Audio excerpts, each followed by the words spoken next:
പോടോ പോടോ ബുർക്ക നിരോധിക്കാനാ? നീ പറഞ്ഞിട്ടുള്ള ബുർക്ക നിരോധിക്കാതെ വന്നേ ഉള്ളൂ. ആൾ നോക്കിയെന്നോ വായ്മ. മുഖംമൂടി എന്ന് പറയുന്ന ഒരു സംശയം വേണ്ട, മനുഷ്യന്റെ ഐഡന്റിറ്റി നിഷേധിക്കുന്ന സാധനമാണ്. ഒരു മതാവകാശത്തിന്റെ പേരിലും ഇന്ത്യ പോലുള്ള ഒരു ബഹുസ്വരതയുള്ള സമൂഹത്തിൽ അനുവദിക്കാനേ പാടില്ല. കാസർഗോഡൊക്കെ പോയി കഴിഞ്ഞാൽ അതിൽ ഒരു പ്രാവശ്യം രാവിലെ ഒരു മദ്രസയിൽ പോകുന്ന സമയം അതിനൊക്കെ അറിയാലോ. മദ്രസയിൽ പോകുന്ന സമയത്ത് കാസർഗോഡ് കുമ്പള ഭാഗത്തൊക്കെ പോയി കഴിഞ്ഞാൽ മുഖംമൂടിയ കുട്ടികളെ കാണും. നമ്മൾ പ്രാചീനമായ ഏതോ യുഗത്തിലേക്ക് മെല്ലെ മെല്ലെ സമുദായത്തിൽ സ്ത്രീകൾ നടത്തിക്കൊണ്ടുവേണം. ഇനി മേലാലും നിങ്ങൾ ബുർഗായിട്ടുള്ള ഒരു കാര്യം എൻ്റെ അടുത്ത് വന്ന് പറയണ്ട കേട്ടോ.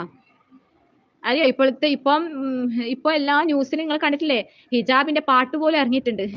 ഒരു കുഞ്ഞ് സഹോദരി പാടുന്ന കണ്ടിട്ടില്ലേ, ഒരു ഹിജാബിനെ കുറിച്ച് പറഞ്ഞിട്ട് അവരെ വെട്ടിക്കൊല്ലും വരെ പറയുന്ന ഒരു സോങ് ഒക്കെ കേട്ടിട്ടുണ്ടായിരുന്നോ?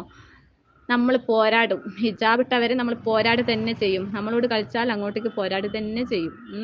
നമ്മൾ ആര് പറഞ്ഞാലും ഹിജാബൊന്നും മരണം വരെ അയക്കാനൊന്നും പോകുന്നില്ല. ആരെയും പേടിയില്ല, അള്ളാഹുവിനെ റസൂലുള്ള മാത്രം. അവരെ ഒഴികെ പിന്നെ ആരും പേടിയില്ല, അവരെ മാത്രം പേടിച്ചിരിക്കുന്നവരാ. മനസ്സിലായോ? അള്ളാഹ് നിങ്ങളെ സഹായിക്കട്ടെ. ആമീൻ ആമീൻ. പോടോ പോടോ ബുർക്ക നിരോധിക്കാനാ? നീ പറഞ്ഞിട്ടുള്ള ബുർക്ക നിരോധിക്കാതെ വന്നേ ഉള്ളൂ. ആൾ നോക്കിയെന്നോ വായ്മ ആൾക്കാക്കെ.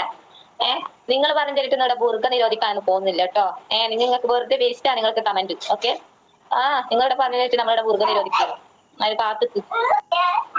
കാത്തുക്കേ വേണ്ട. നിങ്ങൾ നോക്കി നിന്നു, മന നോക്കി നിന്നോട്ടോ, മന നോക്കി നിന്നോ. ഇതപ്പ മാറ്റി നിൽക്കാനുള്ളതിൽ നോക്കി നിന്നോ. അതൊരിക്കലും നടക്കാത്ത കാര്യങ്ങളാണ് സഹോദര.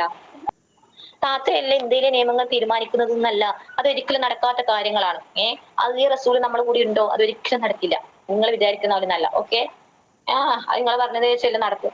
ഓടോ, അതൊരിക്കലും നടക്കാത്ത കാര്യങ്ങളാണ്.